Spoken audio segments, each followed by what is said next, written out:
On today's episode of the Views from Section 400 podcast, yes, we finally talk about it. Auburn got hosed on Saturday. All our reactions to that, as well as Bruce Pearl retiring, and everything else in college football. We preview the Penn State-Oregon game, the Bama-Georgia game. I hope both teams have a terrible time. I'm preoccupied by the Mets losing to the Cubs the whole show, so you all will get entertained by that, especially if you don't like the New York Mets. We have our NFL Week 4 confidence picks and our winners and losers of the week. Very packed show, very fun show. Stay tuned. See you guys soon. And just like that, we're back.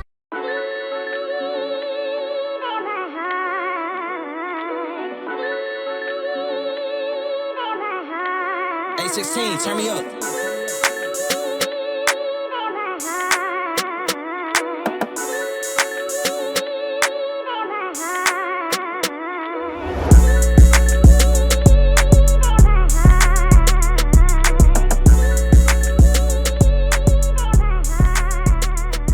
Welcome into episode 209 of the Views from Section 400 podcast. Today, September 25th, 2025.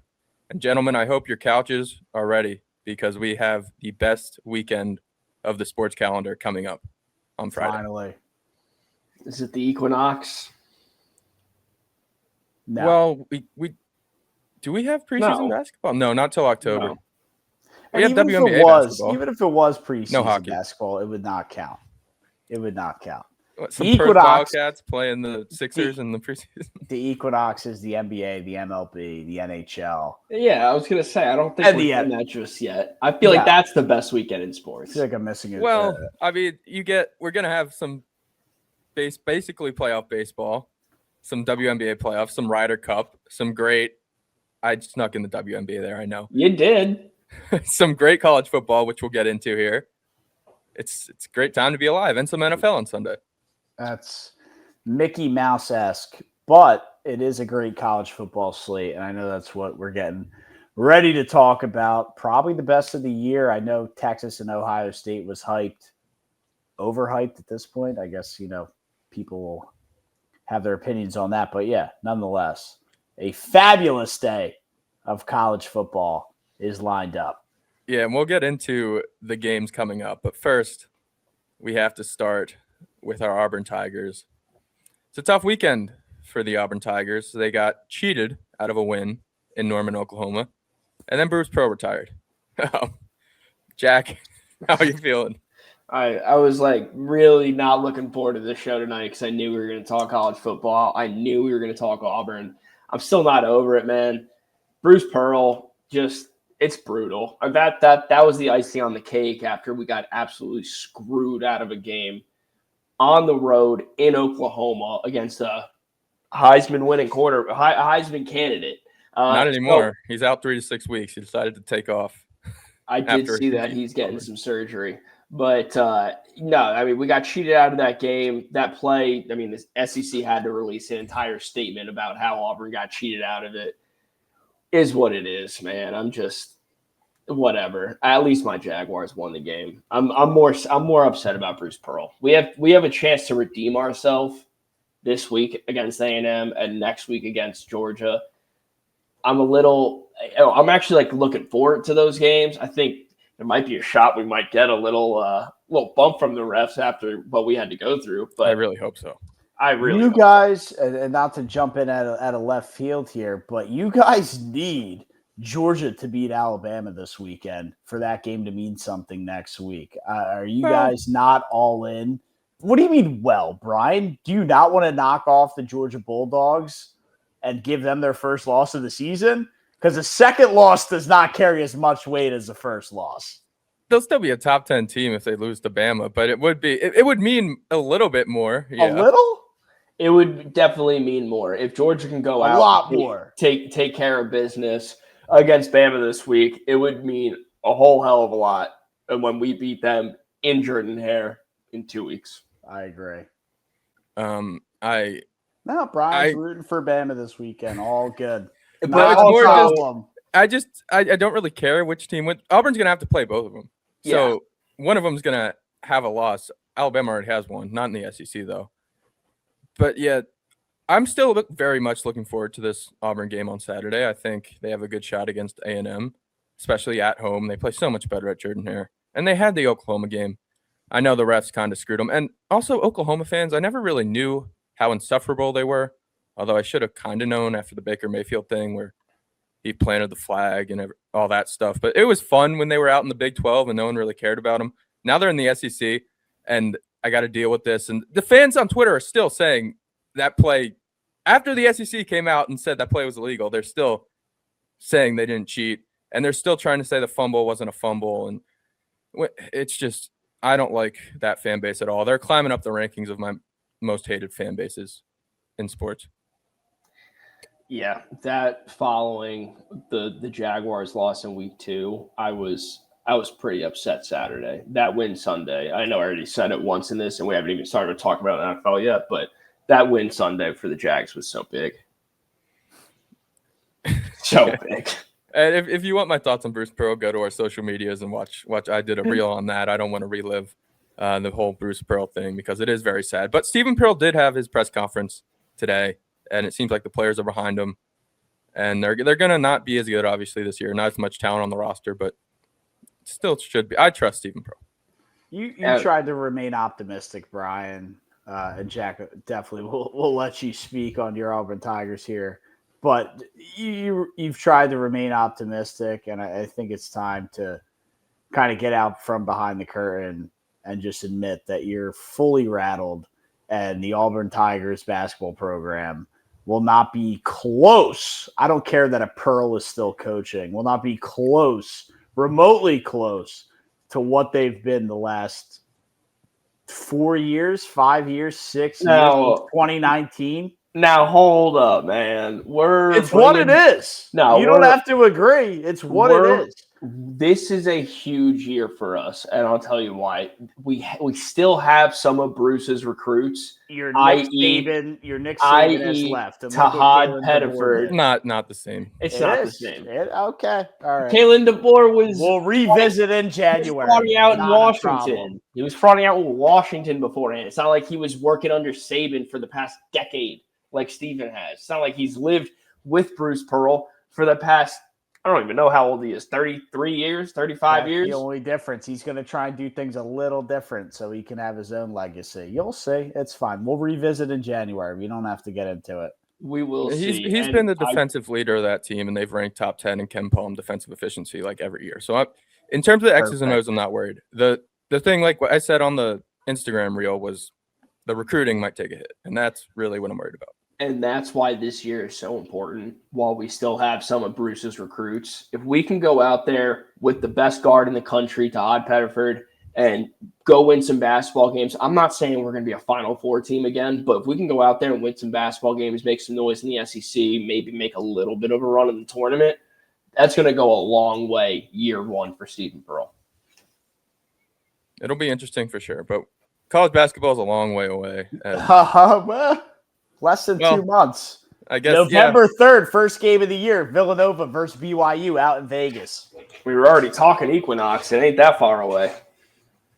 It's true. The Players Era tournament's going to be – it might get a little contentious on this show. Also, how electric is that first game of the year? Villanova versus BYU, November 3rd? Brian, that's in like less than 6 weeks, my guy. Yeah, I guess it is coming up quicker. But we can stick to football for this show at least. I'm pumped up for that game, by the way, if anybody can't tell. Let's keep it in the football last week. Indiana, who, Matt, we've both been fading because we hate the quarterback, Fernando Mendoza. They hung 65 points on Illinois. And they might be for real. I'm well aware what they hung, and I'll still fade them for the rest of the year because I'm not sold on the quarterback, and they might do this all year and get to the playoff. They're not a national championship team, and they're not going to win the Big Ten. So, look, did I get burnt on Illinois? Sure, fine. But I'm not going to buy in to this Indiana team who has a lesser of a quarterback than they did last year. And I hope he makes me eat my words. He's got 14 touchdowns to no. But I know he's not going to. There comes Brian with that touchdown interception ratio again. Listen, Jack, we have to hype this guy up. He beat Auburn. So that loss to Cal looks better every Indiana win. I mean, Brian, that's in the past, man. I know you're one to hold grudges and be a little petty, but that's in the past. We got to move past this. I like Indiana. Elijah Surratt is a dog at receiver, 5 touchdowns this year. They're a fun team. Now, I agree with you, Matt. I don't think they're better than the top of the Big Ten, which is a really good Big Ten. Yeah. But they're fun, at least.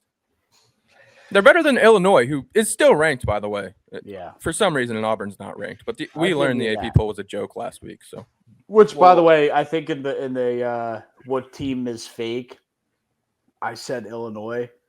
And then, for whatever reason, had a 180 turnaround and was like, I kind of like Illinois in this game. And they got a 65 spot hung on them. Safe at the plate, by the way. But, it was. Yeah, the Mets are fighting for their playoff lives right now. If you're watching on the YouTube, and Matt and I keep looking over at the TV. It was a big spot for Illinois to, keep the game close. So I agree with you, Brian, there in that regard. I don't know how Illinois is still ranked. They should not be, and they won't be soon. They're going to lose a few more games, and that's a kind of loss where you're like, well, if Indiana's not that good, we're going to look at ourselves and say, hey, maybe we're not that good. 65 Indiana will fall off. Massive news, Jack. Did you have anything on that game? Because I want to get to Mike Gundy. Oh, let's hit me with some Mike Gundy. Because I'm a man. I'm 27. Come at me. Yeah, this was sad. They were almost in the playoff 2 years ago. They were. Justin Blackmon, Brandon Whedon. I mean, probably the only 2 notables.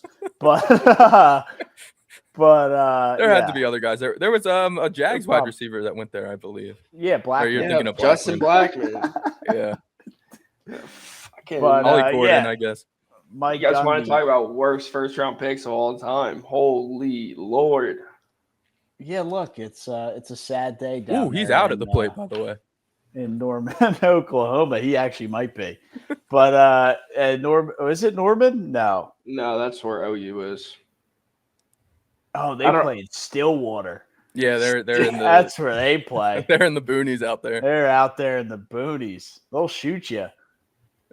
It was perfect for Mike Gundy too, and I understand they lost to Tulsa for the first time. You can't say the guy didn't have an opportunity. You can't say you can't lose. I mean, that video of I'm a man, I'm 40 was from 2007. Yeah, he's 18 a grandpa now. years later, he's got gray hair. What have they accomplished? I understand you want to talk about NIL not having money the last couple of years. You had plenty of time before NIL existed. So it's sad. It's nostalgic for me because that's like when we grew into football. That's probably the first highlight of a press conference I have as a kid. But yeah, sad to see him go. You had practice first. Yeah, but I didn't see that until 07. I didn't understand what it was until 07. So I don't know. 07, 08's big year for me. Not for America. Yeah, tough year for America. Big year for the childhoods. It was nice to not have to deal with with the other stuff going on there. Jeff Garcia, NFC Championship for the Eagles. But we'll continue. It's definitely a real shame about Mike Gundy because the Big 12 felt like it was wide open this year, and now it doesn't look as much wide open because Texas Tech has been absolutely dominant. Plus 6,000 to win the title.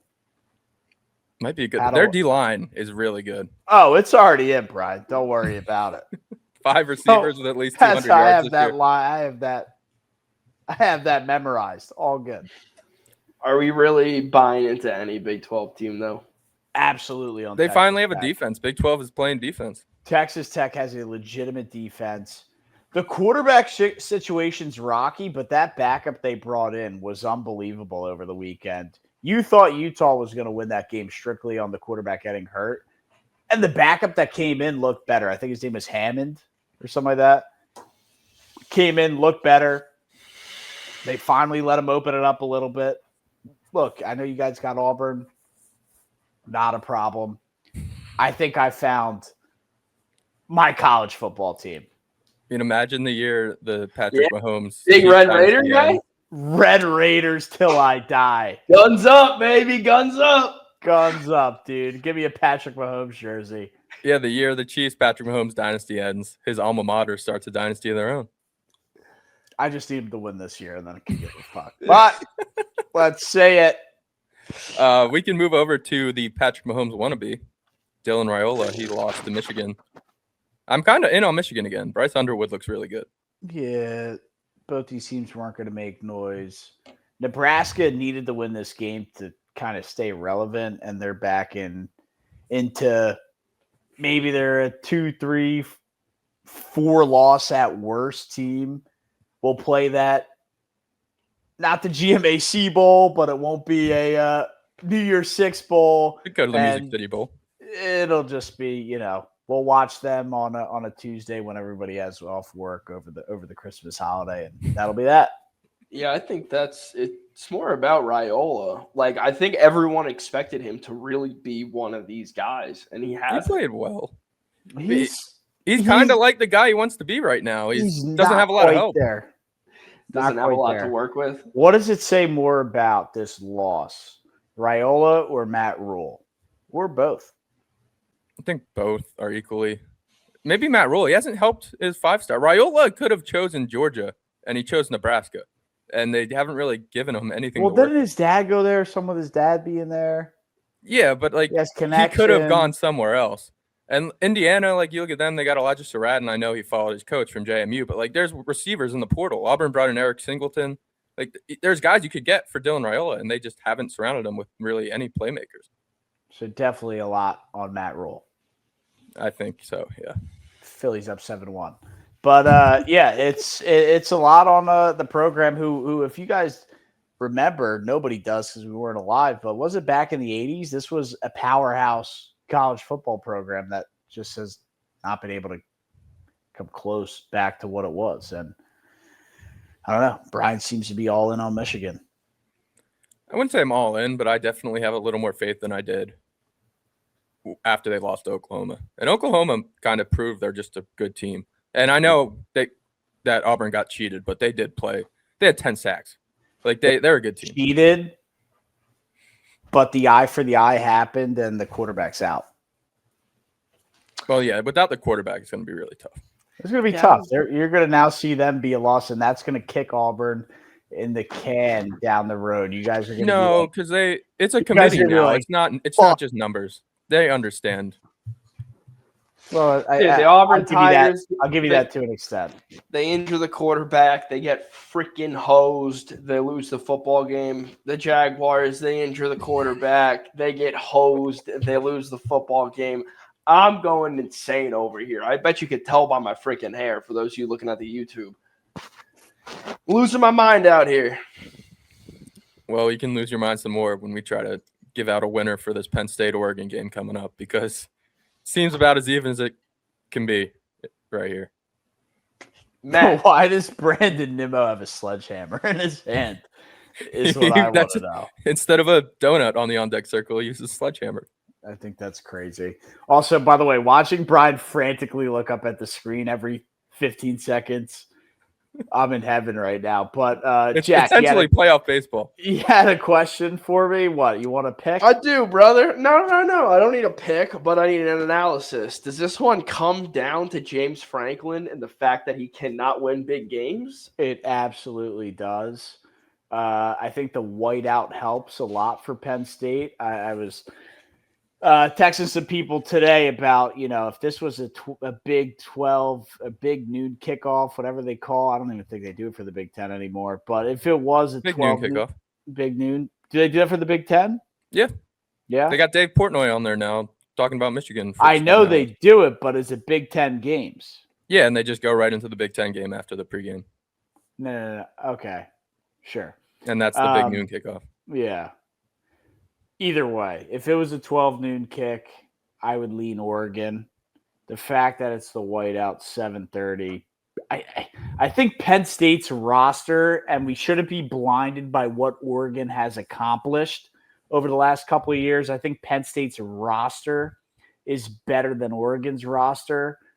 But the head coaching matchup, Dan Lanning versus James Franklin, Oregon wins that. So It's a massive confliction for me. I don't know. I would lean Penn State because of the roster, because of the players, because of the whiteout at night in Happy Valley.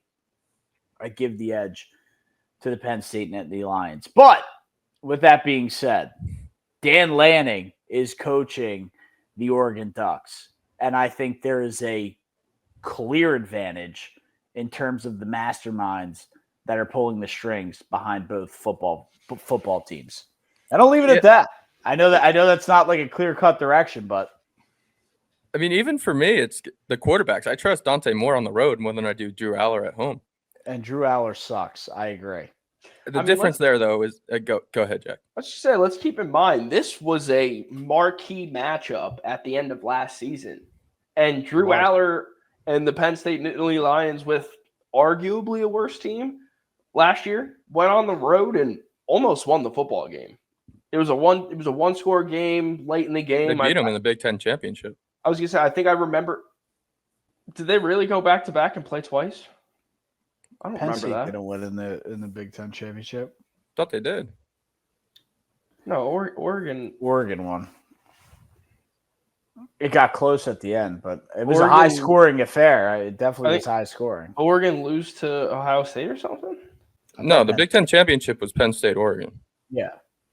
Okay. Oregon won that football game. It was like 45-37. Oregon won. Yeah, Oregon won at the end. Is that the exact score? Yeah. That's Brian. This is the game I'm talking about. Okay. This is literally the game I'm talking about, where they only lost by one touchdown at the end of the season. It was like a December game. It was late in the season. Yeah, it was the Big Ten championship. Yeah. What did I open this up with? A marquee matchup at the end of the season? Yeah, you said on the road, and that's what confused me, because I started to think, like, did they play twice? Because I remember Penn State winning that game, but I was wrong. Either way, what is your guys' picks for this game? See, I like Dante more than I like Drew Aller, but also even we saw it's Oregon. It's the whiteout, though. The one time Oregon played, and that's why it's tough to pick against it. I'm going with the home team. Yeah, and that's why the one time Oregon played a competent team, it was Northwestern, and they're not even that competent, and they still rushed for 4.8 yards per carry. And Penn State at home with Katron Allen, with Nicholas Singleton. That's a two-headed monster. That's a lot better than what Northwestern has. Dude. They're going to pound it. They're going to pound it. They're going to pound it. They're going to run it all day long. They're going to control the clock. The thing that'll fuck them over at the end of the game will be James Franklin if it's that close and it comes down to him having to make – he's going to have to make decisions. It's going to be Drew Aller. I remember this game. Now Drew Aller threw a terrible interception. Drew Aller can win this game. James Franklin and Drew Aller, that's a different story. I don't know. I couldn't remember how it ended. I thought he got like sacked or something. He threw a terrible interception. Not playing this game on turf. Or was it the Notre Dame game? I don't know. Either way, Drew Aller did not come to play when it mattered last year, and I haven't seen anything from him this year that tells me. Lucas Oil Stadium is all turf, Brian. You would know best because that's where they do the Fox cameras. Cameras. Well, that's CBS cameras. But either way, it's not being played on turf, my guy. So have fun with that one, Will. This is a different game. All right, Georgia-Bama, the other big game this weekend. Georgia, all day. I know I swayed you guys. That was so quick and easy. Love it. Yeah, I think Bama's going to win it. Do we really need to give these guys any more time? It's in Georgia. Yeah. It's in Athens. Yeah, I think Bama's still mad about that loss to Florida State, and they've been punching teams in the face the last couple of weeks. Yeah, well, you can do that, and then you run into Georgia, and they're going to punch you right back. I think it's better for Auburn if Georgia does win this game, not only because, like Matt said, it would mean more, but if Georgia comes into Auburn, into Jordan-Hare with a loss. Fresh off the loss. Yeah. I don't want to be a part of their get-right game. Right, dude, that's a get-right spot, which is exactly my point. So not because of Matt's point. Yeah, okay. That's exactly the fucking point. I said not only. I said not. I didn't say not. I said not only. I'm giving you some credit, too. All good, dude. Go Dogs. But unless there's any other college football here, Matt, I want to let you have the floor. We have the Ryder Cup coming up. We do have the Ryder Cup coming up Friday, Saturday, Sunday. Didn't mean for that to rhyme, by the way. Sorry. No, I know you didn't. Look, I've been on this all week. A lot of people are telling me that Europe's going to win. U.S. citizens, which I have a problem with, are telling me that Europe's going to win. I have a big problem with that.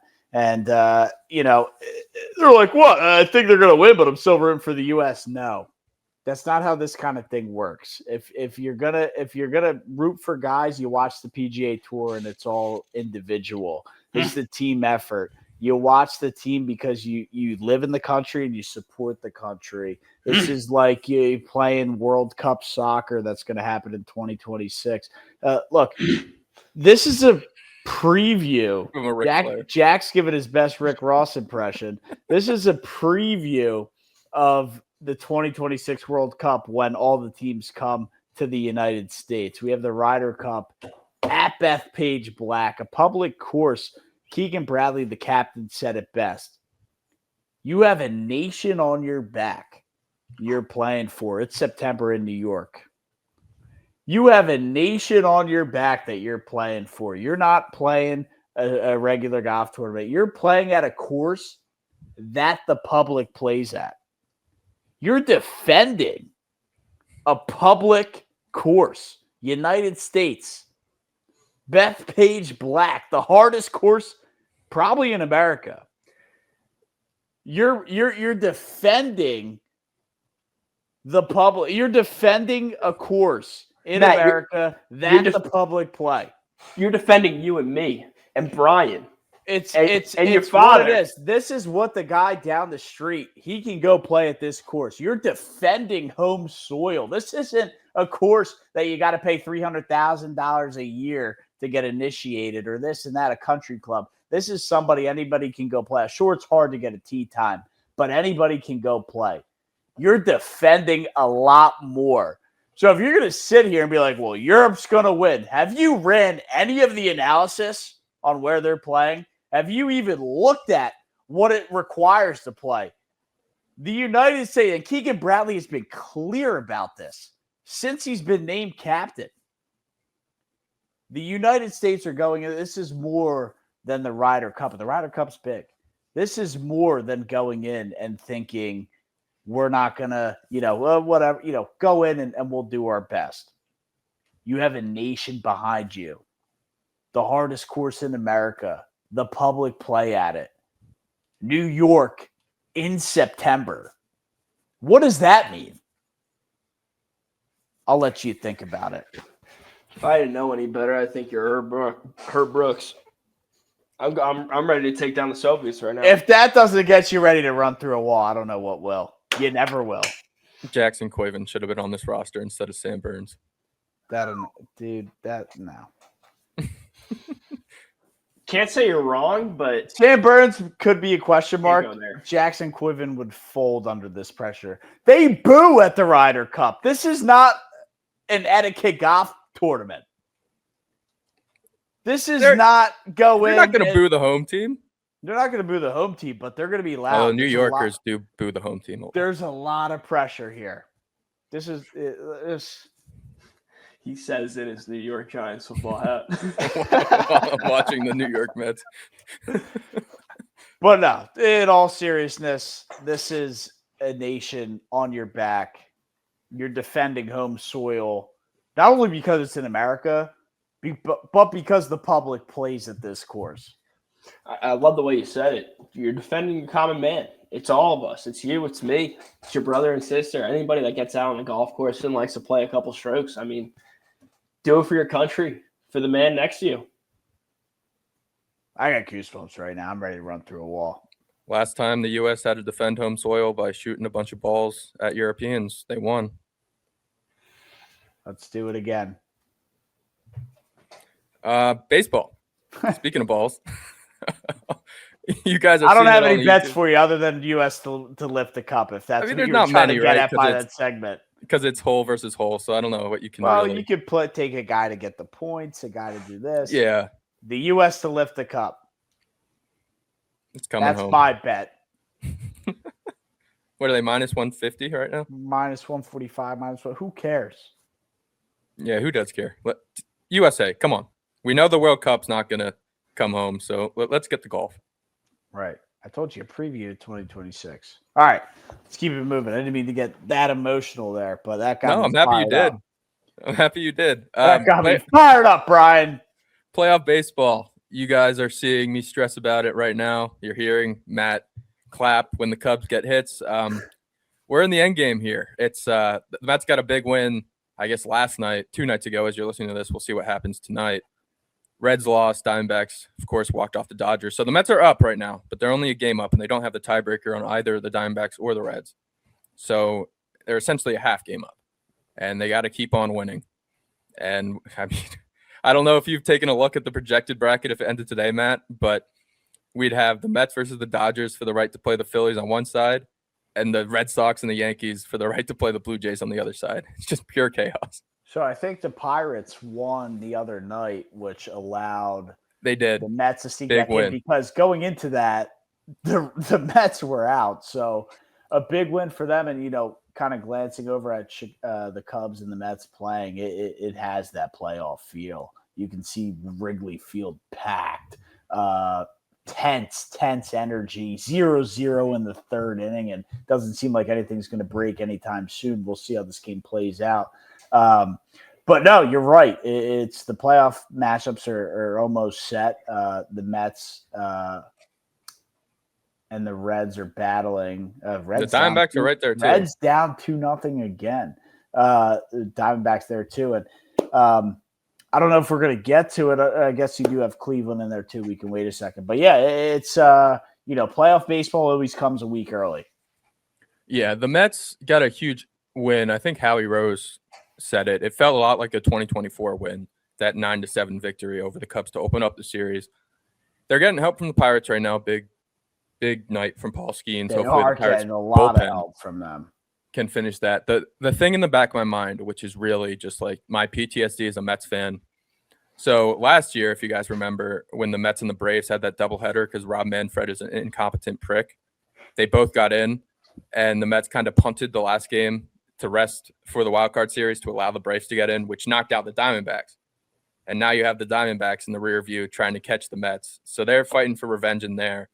And also the Mets end in Miami. 2007 and 2008, the Mets season ended at the hands of the then Florida Marlins in games 162 and 163. So 2 very kind of red flags in my mind. And the one way you get rid of those red flags is you go into Wrigley Field and sweep the Cubs. So that's really what the mission right now is to sweep the Chicago Cubs. I don't want to see the Diamondbacks or the Mets in the playoffs. Both would be scary. The Reds are the Reds. The Reds are the Reds. I'm not worried about the Reds. I would hope they get in, but it clearly looks like they're going to falter out.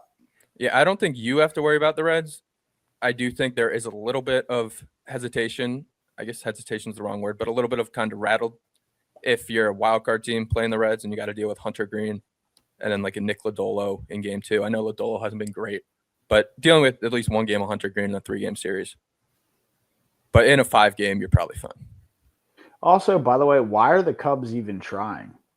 They're trying to stave off the Padres to keep home field for a wild card series. Okay. And they've lost 5 in a row because they basically punted to the Reds to not get the Mets into the playoffs because they were like, let's let the Reds win some games. So they allowed the Reds to get back in the race, and that's why the Mets are rattled out of nowhere. Yeah. Wow, this is crazy ending to the year. And like I said to start that. Wow. But like I said to start that segment off, and not to harp on it, playoff baseball always starts a year early. It's usually right around or a week early. It's always right around game 155.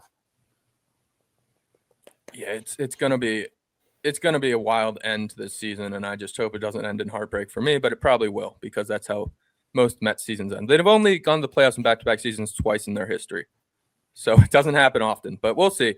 Last little baseball nugget, you mentioned it. The Guardians have completely stormed back and have the AL Central lead against the Tigers. Tigers had a 15-game lead in July. 15 games plus 15,000 for the Guardians to win the division. They won it last year. They'll get it.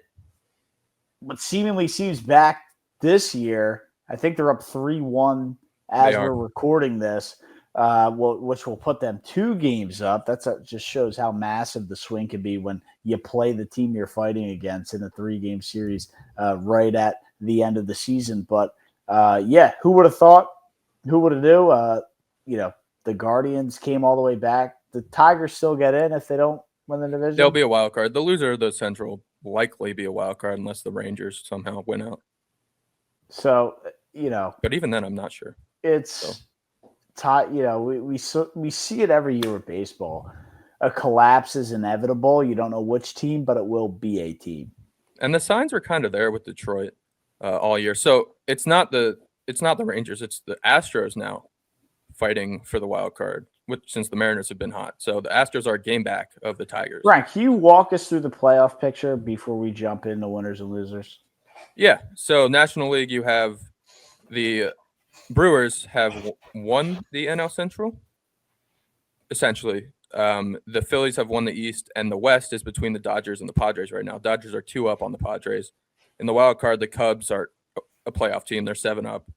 The Padres are 5 up, and then the race for the 3 seed right now is the Mets a game up on both the Cincinnati Reds and the Arizona Diamondbacks. St. Louis is 3.5 back, so they're still alive, but they're done. down. But 1 up on 2 teams is and like fun. I said, they don't have the tiebreaker, so they have to finish 1 up.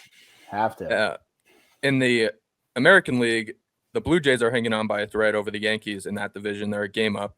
Seattle is 2 games up on the Astros in the West, and Cleveland is a game up, winning 3-1 right now over the Tigers in the Central. And it's the 2 up as the loser. Yeah, it's the loser of the Central and the West that are fighting a game apart for that last wild card spot. Hope it's the Tigers. Can't get romantic about baseball, right?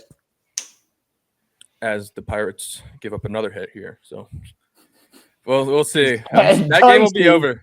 The Mets game won't be over before the show ends, but that game will be over before the show ends. So we'll see what happens there. All right, let's get into some winners and losers. All right, winners and losers of the week. Let's start with Jack. Your winner. You want the winner? Should be the Jaguars defense, man. How could it not be? How could it not be? Will please give me a counter with the sound effect of every time Jack has said Jaguars on this podcast. And we haven't talked about NFL once. I need it, please. Look, this is the number 1 team with the most takeaways in the National Football League through 3 weeks, 9 takeaways. It is, 3 a game. Are we serious? That is an incredible average. You do that, we're going to win a lot of football games. We might finally get to that 13-win team that I was talking about last year. Also, talking about prophecies coming true. That D-line, Brian, are we finally there? Are we finally there? Yeah, Shout out this Jaguars defense. You need to find a way to win games when your quarterback can't throw and your wide receivers can't catch. Yeah. You all right there, man? Breaking into your apartment? Did you hear that? Yeah. Sounded like something fell off the counter. Hold on. What the fuck was that? Matt is up from his seat. Got him the headphones. I have no idea what that was. You guys heard that, right? The ghost of Paul Revere has entered your apartment. You summoned him. Holy fuck. Should I be concerned? It sounded like something just fell. Yeah, it sounded like something fell off the table or something. But nothing fell. Do you have any framed pictures that fell down? No, that's a good call, but it looks directly behind them. No. All right. Well, I think you might have the ghost of Paul Revere or a former British/American soldier. But let's hear your winner of the week. Fuck, dude, I'm a little rattled now, to be completely honest with you. Dude, I had a good loser. I don't necessarily have a good winner. But I'm in the same boat this week, don't worry. So it's completely fine. Do you have a winner or you just don't have a winner?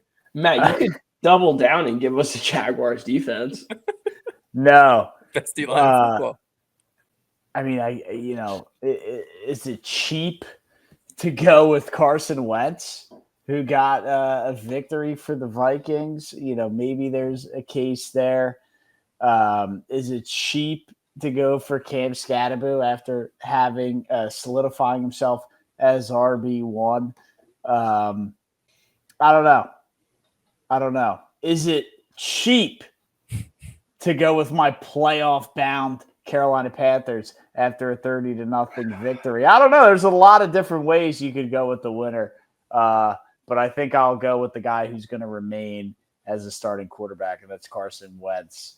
Having a nice game. I know the defense helped him out a lot, but Carson Wentz back in the spotlight. He's got 3 weeks before that bye where apparently J.J. McCarthy's coming back to not bring J.J. McCarthy back and prove to Kevin O'Connell he is the quarterback. If they keep playing like that, Kevin O'Connell loves his forgotten about quarterbacks that he turns into 13-14 win in the regular season quarterback. I mean, this has Carson Wentz to be the guy all year written all over it. And they'll make up the fake injuries on why McCarthy's not ready to come back yet. It has that written all over it. Yeah, this take doesn't make as much sense now because Daniel Jones has turned into Harrison Ford and they have the best offense in football. But Kevin O'Connell's kind of what the Colts have tried to be these last 5-6 years when they bring in these washed quarterbacks. But Kevin O'Connell can actually turn them into good quarterbacks. Yeah, I'm still convinced the Daniel Jones, Trevor Lawrence talk on the show. There's a reason. That's what did it. There's a reason Daniel Jones went to the Colts. And Jack has a pit in his stomach because he knows the day is coming. I cannot wait until he knows the day is coming. And my winner of the week, the best defensive line in football, the defense with the most takeaways in the National Football League, the Jacksonville Jaguars, are going to put Daniel Jones in his freaking place. Well, the best defense in football that the scouts, that the fans, that everybody has touted, the Denver Broncos, weren't able to do it in week 2. Jones hung a 29 spot on him, 30 spot on him. Not It'll be tough. I can't wait for that game, man. I'm more pumped up than when the Eagles play the Cowboys second time. Yeah, Brian, we might need to get the boys down to Duval for that game. Yeah. I might have to be a road trip. You want to go to Jacksonville, Florida? I don't. Beach? Is the beach during football season? Maybe. Might be nice. All right, well, my winner of the week is not Nico Horner. I hope he goes home tonight and stubs his toe on his kitchen table. Cubs bases loaded here, no one out. My winner of the week is the New York Giants for finally being fun and bringing in Jackson Dart, the all-time leader, single-season leader for pass yards, total yards, completion percentage, and a bunch of other stats at Ole Miss. Great preseason, 372 pass yards, 3 touchdowns, no picks. So great in practice, like we talked about on the last show. Probably starting him in fantasy football this week because I have to, and I'm sure that'll go great. But Giants are finally fun again. Since Eli Manning, I haven't really had a quarterback to root for. We've had Daniel Jones as a draft pick. Other notable New York Giant quarterback draft picks, Davis Webb, Ryan Nassib, and Tommy DeVito as an undrafted free agent. And yes, I see what's happening in the Mets game, Matt.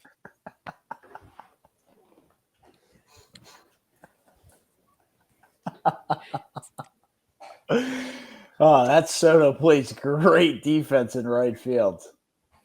Really knows how to play a ball off the baseline. You know, they went down first last night too, so maybe. All good. Also, Ian had friendly fire, my fantasy baseball player this year. But yeah, I'm excited about that. I'm excited about Daniel Jones. I'm excited about Jackson Dart. I mean, we are excited about Daniel Jones. Jack, let's hear your loser of the week. Yeah, we're taking it to social media for this one. I was, scrolling the universe the other day, as I always do, the good Twitter spaces that bring us our great sports content. There was a raging debate over, and it's been debated for a few years now, but over who won the Rams-Lions trade with Matt Stafford. It's so dumb. It's so dumb. And I wanted to hear your guys' opinions and get your takes on it first before I tell you mine and tell you why I just think this is incredibly stupid. But, let's hear it. I think it's one of those where both teams did great. I mean, if you really, really want to give out a winner, it's the Rams because they won the Super Bowl. But the Lions could still win one. But it revived the Lions franchise and it got the Rams a Super Bowl ring. That's kind of the point of a trade. The Rams went for the short term, the Lions went for the long term. And that was the whole thing. No, I'm sorry, Matt, but that was the whole thing right there. It's like, is this really a debate that needs thousands and thousands of comments and retweets and all that kind of stuff? Like, this is just so simple. The team that gets the Super Bowl wins the trade. It's that simple. Right, and there can be a short-term winner and there can be a long-term winner. Sure.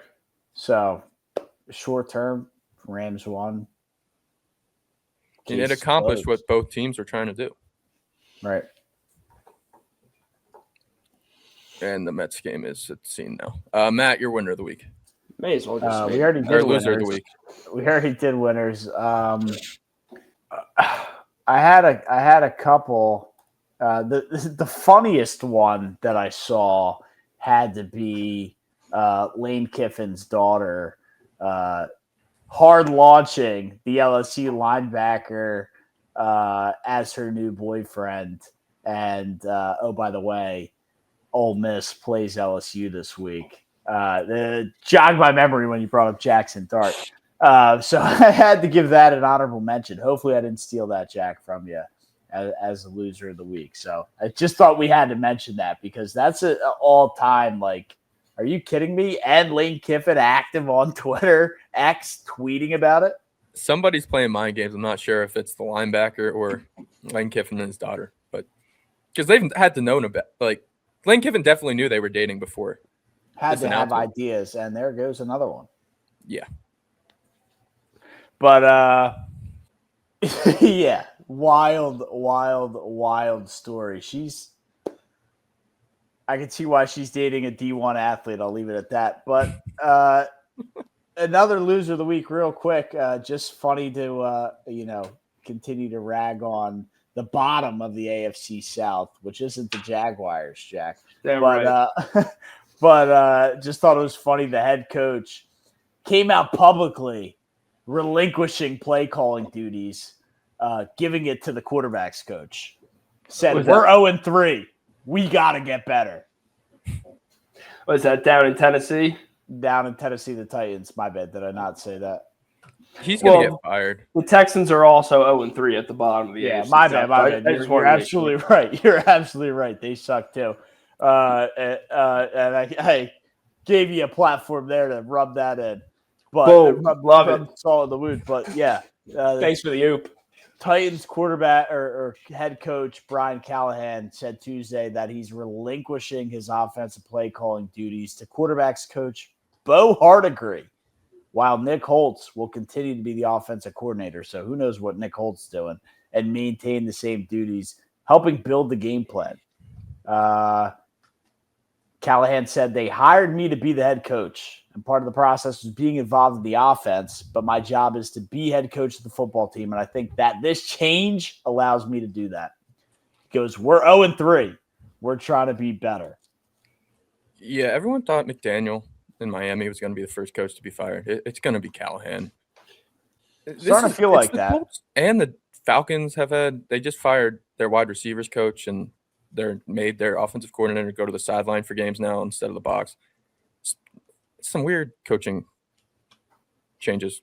I mean, it's a wild thing to come out in week 3 to be like, we're 0-3. I'm relinquishing the play calling duties. With a rookie quarterback, too. Yeah, like crazy. That's a move that ownership makes you make most of the time.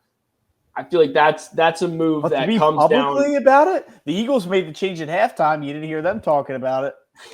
That's at halftime. This is a little more public. I think this is a stinger on Callahan. To Brian's point, if he might be the first coach fired, I think so. This is a warning shot. If you don't turn things around here quick soon, you're definitely not here for year 2 of Cam Ward.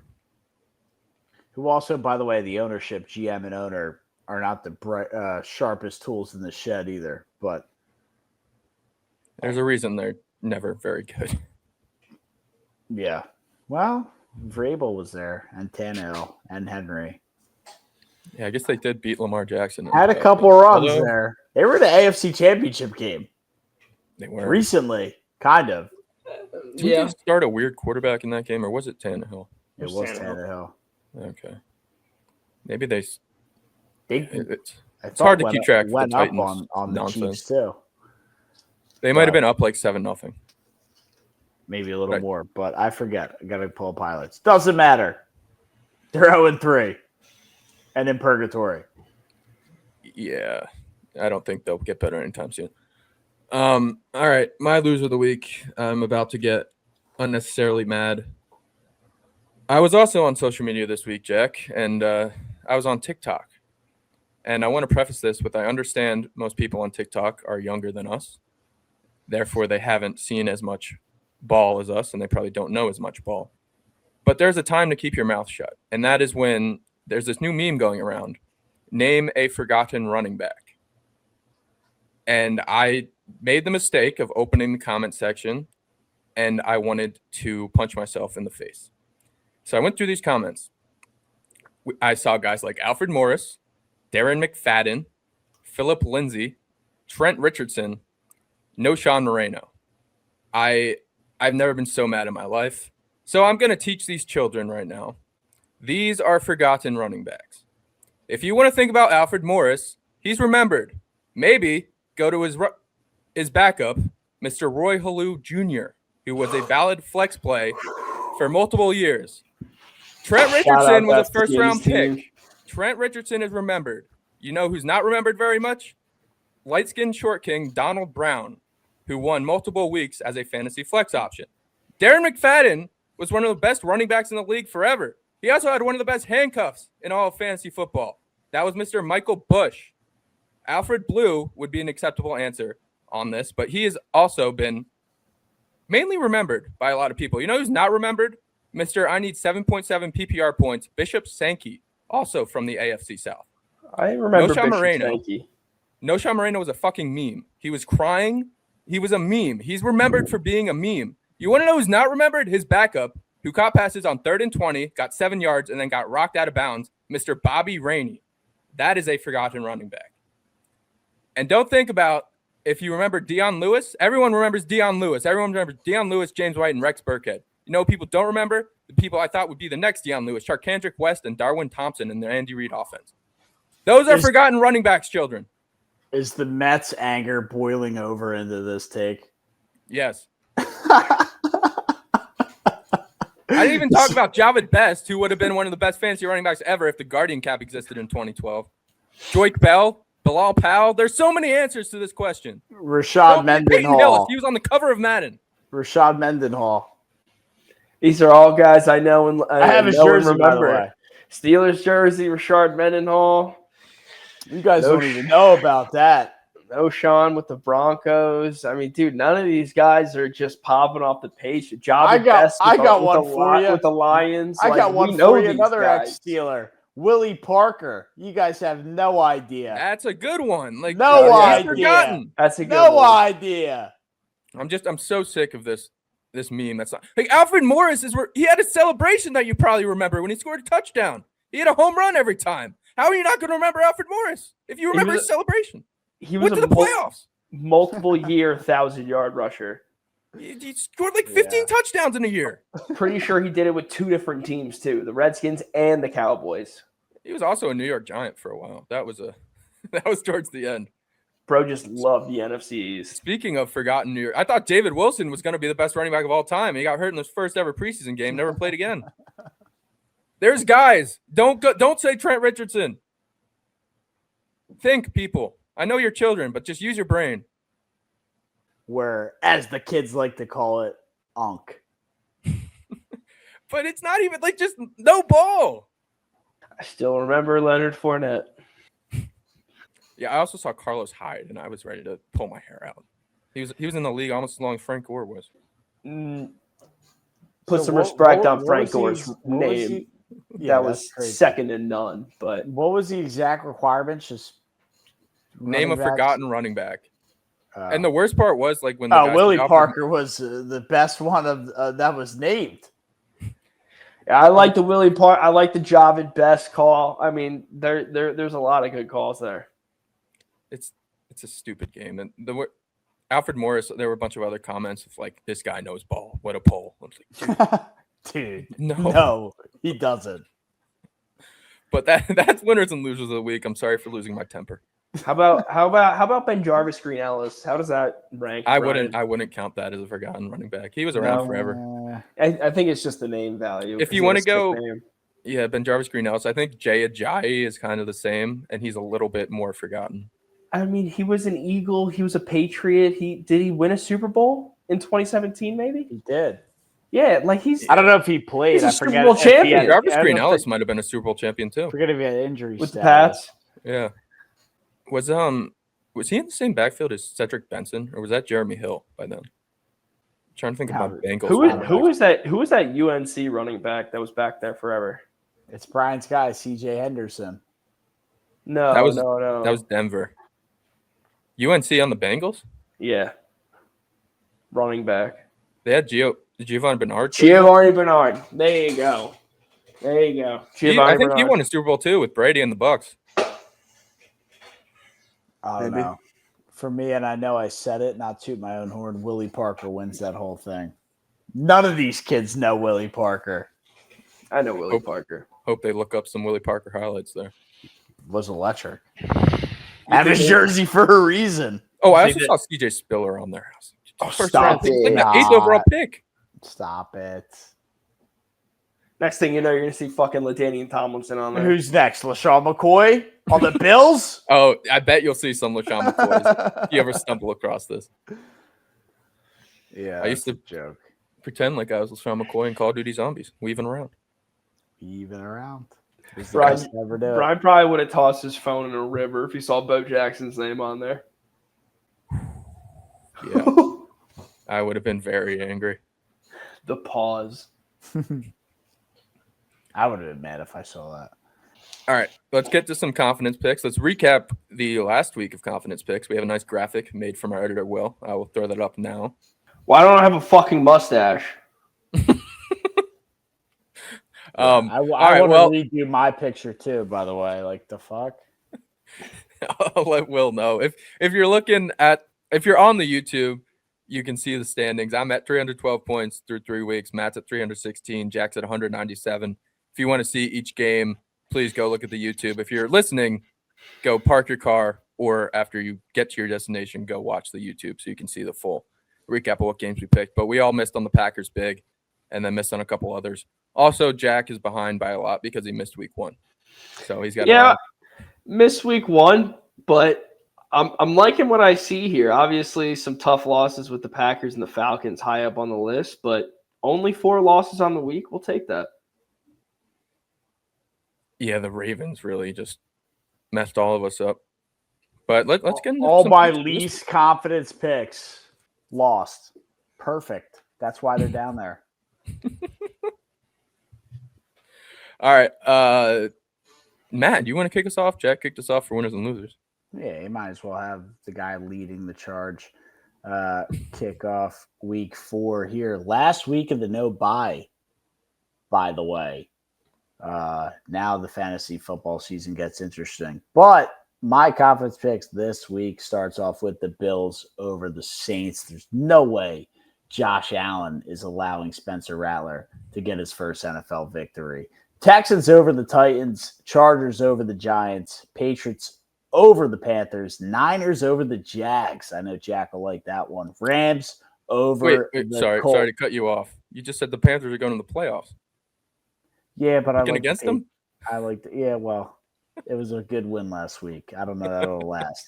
The Niners over the Jags, Rams over the Colts, which I hate to pick so much. If the Rams won last week, that's the Colts over the Rams. But Rams over the Colts, Eagles over the Bucks. You know I'm not going to pick against my team. Lions over the Browns, Commanders over the Falcons, Broncos over the Bengals, Packers over the Cowboys, Steelers over the Vikings, in Ireland. Have no idea how that's going to play out.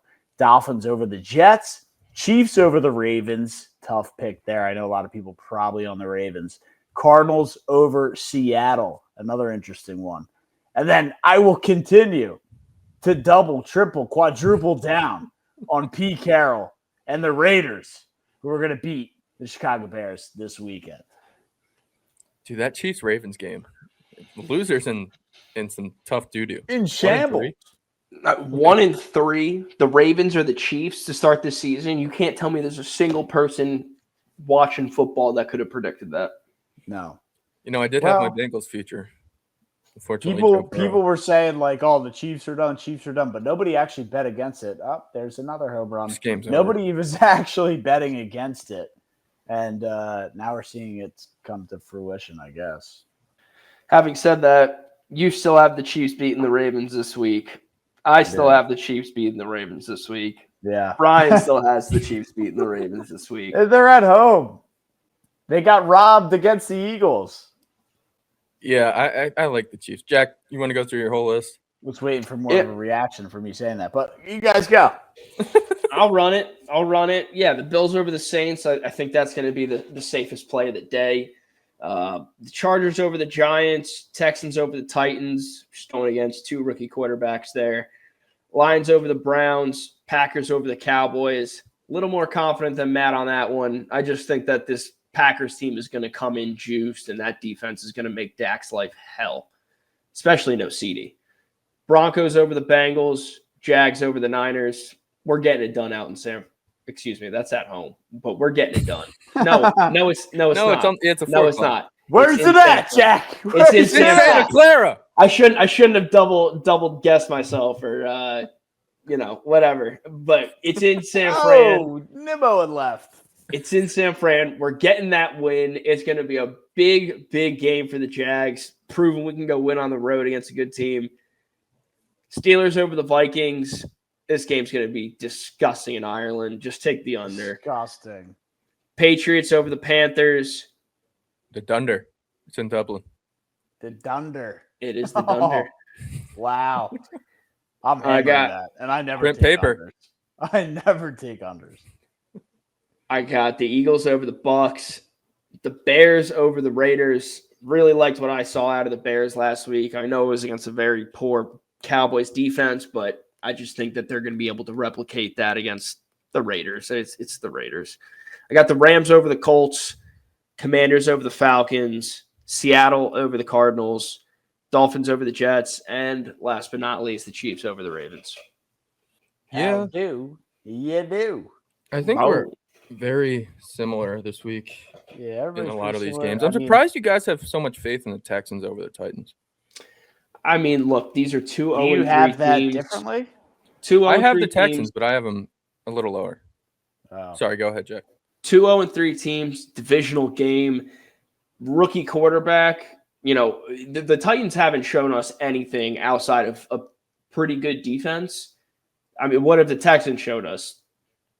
A good defense and a little bit of offense. Like neither of these teams have showed us much. It's a divisional game. It's going to be hard fought, but at the end of the day, the Texans have so much more talent than the Titans, and Stingley or not, they're going to get this one done. Yeah, they are 0-3, but the Texans, the Titans go to 0-4.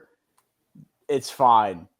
Texans, I don't see them dropping to 0-4. Like they're gonna be a little more relevant this year. So this is more than a season killer. I feel like the Texans already know their season is killed. This is a franchise killer. Their whole season's on the line right here. Titans, their season's not on the line. Texans, this is like win or go home in week 4. Yeah, okay.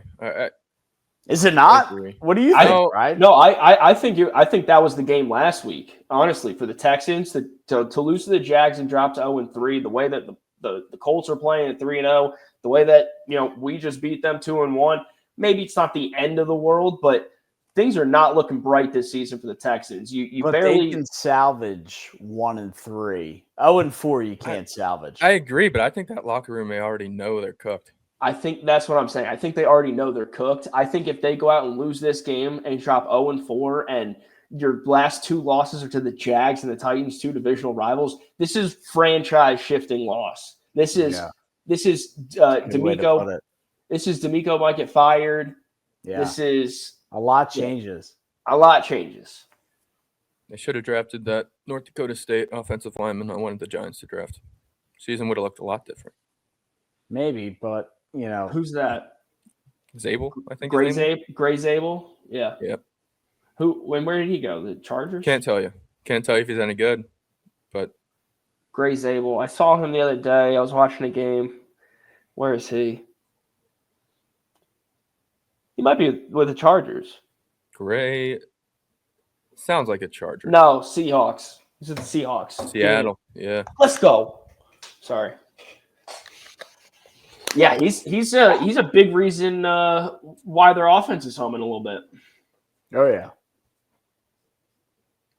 Yeah, his PFF grade's right in the middle of the pack. It's what you want out of a rookie. Middle of the pack for a rookie is a big deal.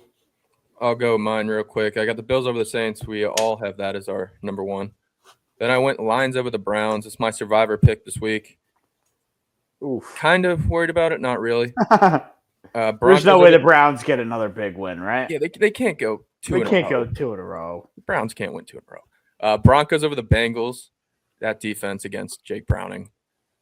Then I have the Chargers over the Giants as much as I want Jackson Dart to get a win. Rams over the Colts. Packers over the Cowboys. Micah Parsons might have 5 sacks in that game. Texans over the Titans. Steelers over the Vikings in Dublin. Definitely betting the Dunder. Patriots over the Panthers. Eagles over the Bucks. Although the Bucks are sneaky against the Eagles. But are the Bucks over 3-0 going up against the Eagles? I don't know. We'll see. Yeah, they're due for a loss. The Raiders over the Bears. I'm right there with you this week, Matt. The Jags over the Niners. Mac Jones isn't going to win a revenge game. Commanders over the Falcons. Jaden Daniels kind of still injured. Terry McLaurin might miss the game, so kind of worried about that. Cardinals over Seattle. Dolphins over the Jets. And the Chiefs over the Ravens. Yeah, the Commanders are a shaky pick at this point in the week. You guys are both on, and I expect it from Jack, but both on the Niners or the Jags over Niners. Yes, sir. I'm surprised to see Brian trend that way. And I didn't mean to cut you off there, Jack. I know you're getting ready to go into something there. So you're good. There. You're good. But I just noticed that Brian had that pick as well. And I'm curious as to why. Obviously not high on his confidence board, the last pick. But the Niners have been pretty solid. Out at Levi Stadium. Yeah, it's happening again, though, where they're losing. Here come the Pirates. Yep, where they're losing players. Nick Bosa just tore his ACL. Mac Jones is still Mac. They won that game because Zay Jones dropped a pass, and then Mac Jones somehow drove him down the field. That's not going to happen again. They should have lost that game, but the Cardinals suck. There's no way that this Jaguars football team lets Mac Jones beat us. Trayvon Walker might kill Mac Jones. Literally. Yeah. Brian's 180 on the Jaguars needs to be best line in football. Baby. Needs to be studied. Go. Needs to be studied. Come on, baby. I got him to win the division. Brian, let me get a Duval. Duval. Let's go. That's awesome. I'm fired up. Is definitely going to be used against me in the future. What a show. Yeah. We need that clipped up. We need that clipped up. Yeah, thank you all for sticking around. This was a fun show. Very fun show. It was. We need to get drunk more often. God bless America. God bless kickball. God bless Miller Time. USA. USA.